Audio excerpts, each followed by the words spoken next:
What if I told you Atlantis was real? What if I told you I was trapped there?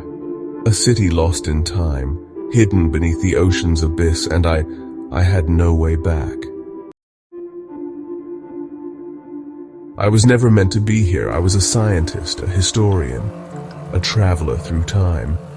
My mission was simple: observe, record, return. But something went wrong. A power surge, a rift in reality, and before I knew it, I fell.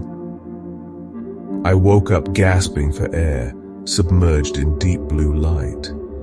Massive structures loomed around me, glowing with energy far beyond anything I had seen in the future or the past.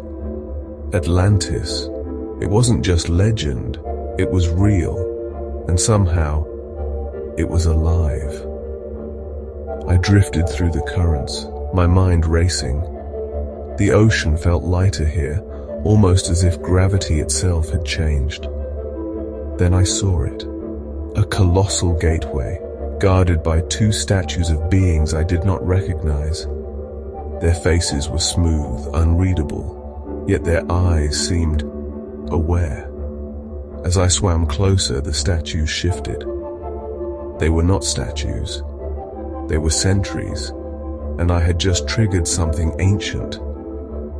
Suddenly, a beam of light shot from their eyes, scanning my body. The water trembled around me, as if whispering secrets I couldn't understand. Then, the gate creaked open. A low hum echoed through the depths. Atlantis had allowed me to enter, but why? I expected ruins, dust, silence. Instead, Atlantis thrived. The city pulsed with an eerie blue glow, its people, Atlanteans, moving with a grace I couldn't comprehend. Technology merged with nature. Water itself seemed to obey them. The streets were paved with smooth bioluminescent stones, shifting with my every step. Above me, structures defied gravity, floating effortlessly. Strange aquatic creatures swam freely through the city, yet none of them paid attention to me. But something was wrong. The city wasn't celebrating, it was waiting. Then they saw me. And the moment they did, the water around me grew heavy. I felt a force pressing against my chest. Atlantis had recognized an outsider. I collapsed to the ocean floor. I should have drowned, but instead I could breathe. The city was deciding my fate. As I wandered the city, flashes of memory that were not mine surfaced. No, they were mine, but from another life. I saw myself walking these streets before, speaking in a language I shouldn't understand, touching the smooth walls of the Atlantean structures as if I belonged here. Then I saw it, my past self, not a reflection, not a hallucination, a real living version of me moving through the city, engaging with its people. But I didn't remember any of it. Was this an illusion, a time paradox, or had I lived here before, lived here? While searching for answers, I uncovered something horrifying.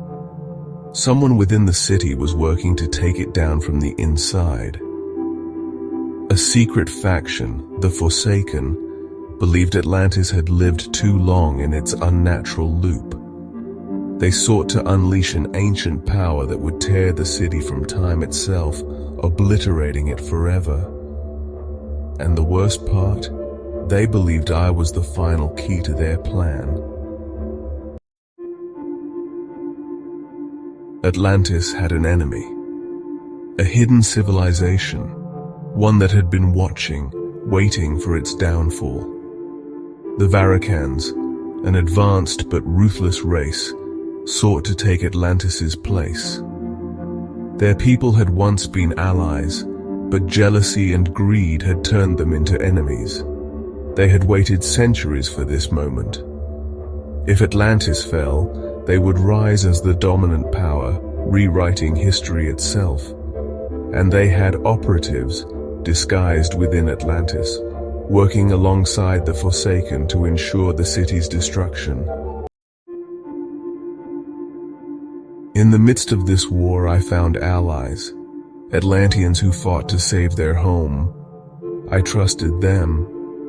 I thought they trusted me. But some among them were not who they claimed to be. Some were spies. Some were working against me. And I had no idea who I could trust. One by one, those I relied on revealed their true intentions. Some turned against me, others tried to manipulate me into activating the ancient power.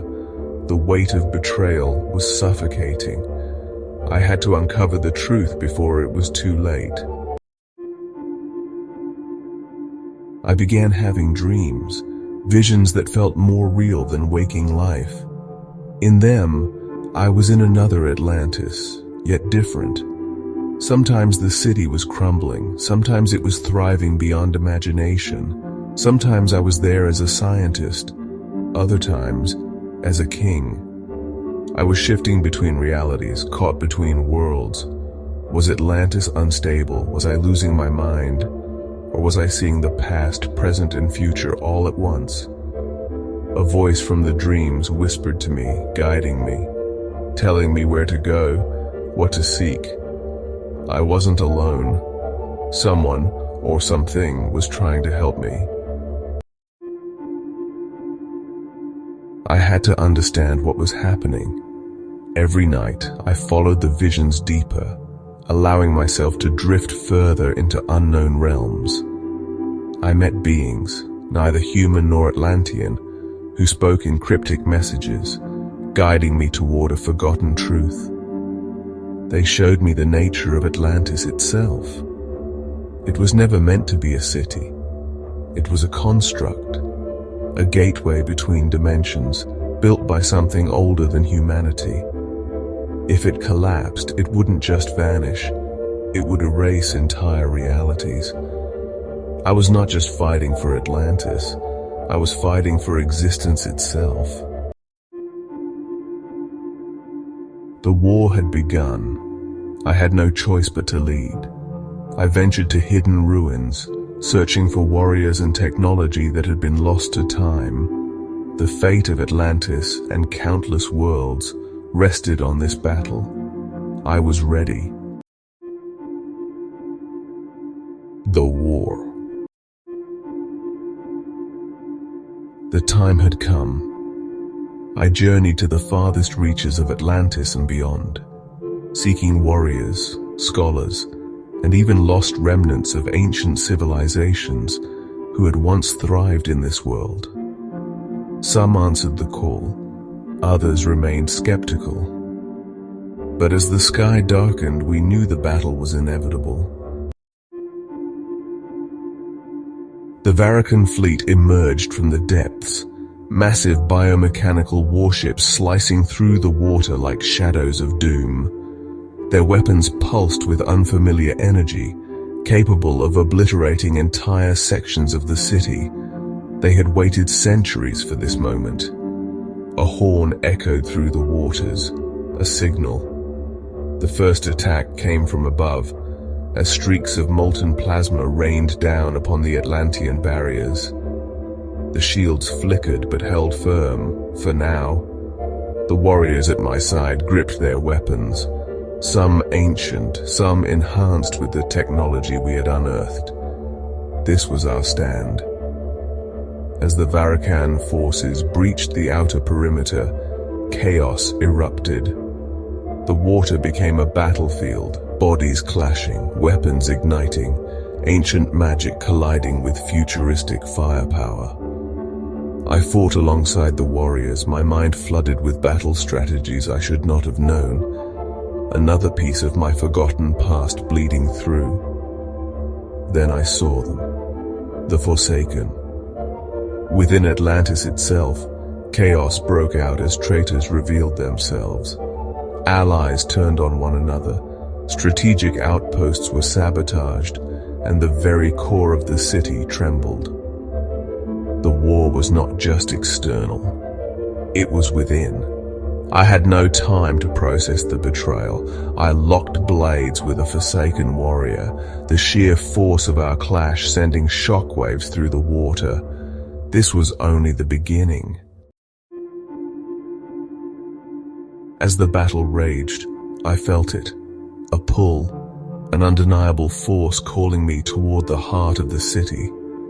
The visions, the voices from beyond, the fragments of my past, they had all led to this moment. Breaking away from the battlefield, I navigated through the collapsing ruins, past the grand halls and sacred chambers of Atlantis. The deeper I ventured, the more I realized the city was alive. Its walls pulsed with an energy I could barely comprehend, its architecture shifting as if responding to my presence.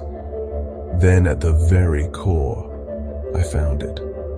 A chamber of pure energy, pulsating with a golden glow. Floating in its center was an artifact, the heart of Atlantis.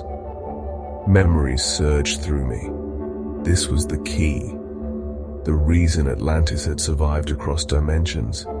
The artifact was not just a source of power, it was a tether, binding Atlantis to existence itself. Without it, the city would unravel. But I was not alone. A figure emerged from the shadows, a forsaken leader. You were never meant to return, yet here you are, just as before. I gritted my teeth, the puzzle still incomplete. They lunged and we clashed in a battle of wills and strength. But the real war was not against them, it was against time itself. Atlantis was slipping. I had to make a choice.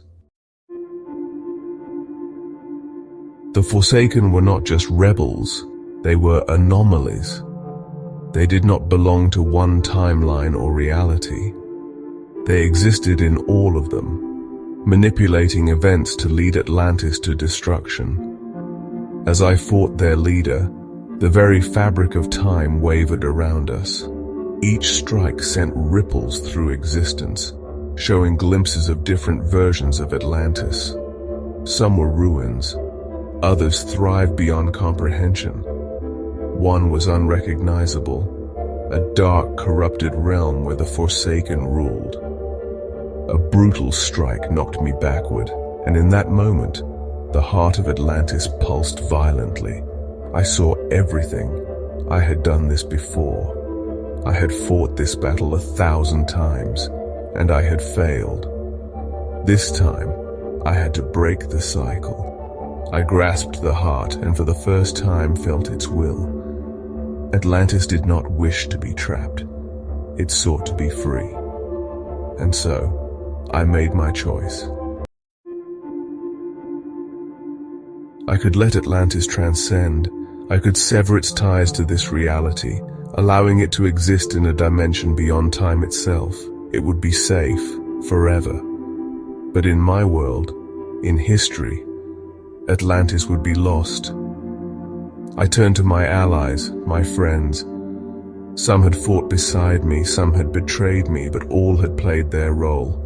Did I owe them a choice, or was this my burden alone?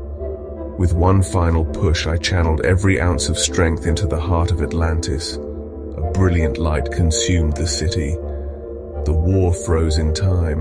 The Varricans, the Forsaken, the warriors, all suspended in a moment of stillness.